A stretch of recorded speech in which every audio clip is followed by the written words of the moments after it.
Si inaugura questa sera i tesori di Akragas, le collezioni del British Museum qui a Villa Aurea, un evento sicuramente importante per la nostra città, anche per i fini turistici. Sì, questo è un evento che è molto importante. Solo un anno fa noi ospitavamo qui ad Agrigento i responsabili del British per un incontro operativo per una mostra siciliana al British. Abbiamo pensato, e perché no, fare qualcosa qui con i pezzi agrigentini che non si trovano fuori.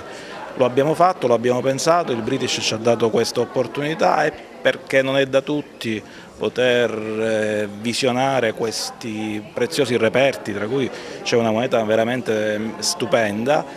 non è da tutti poterla visionare, quindi abbiamo dato la possibilità agli agrigentini di poter essere qui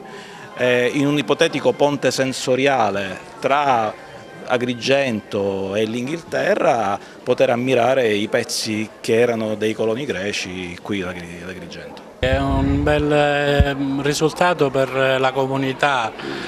nel senso che gli agrigentini che hanno la possibilità di veder ritornare, anche se per un periodo tutto sommato abbastanza limitato, però oggetti di grandissimo valore storico, artistico, che provengono dalla città. È un momento anche per sottolineare la figura di Alexander Ardicastro, anche la sua correttezza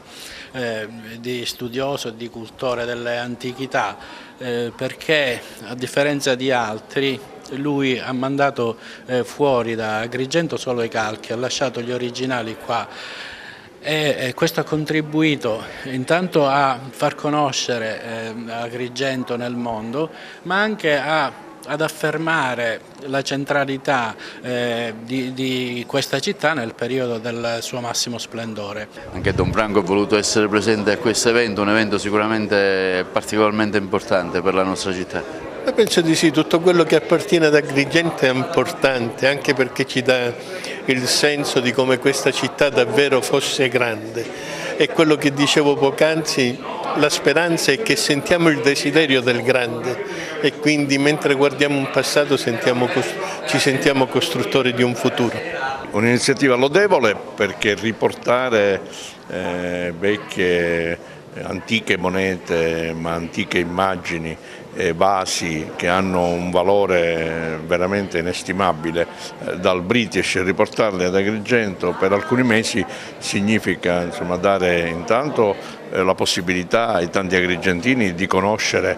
quelli che sono i reperti di questo territorio, anche se poi sono stati portati all'estero, e dare anche la possibilità ai turisti di poter visitare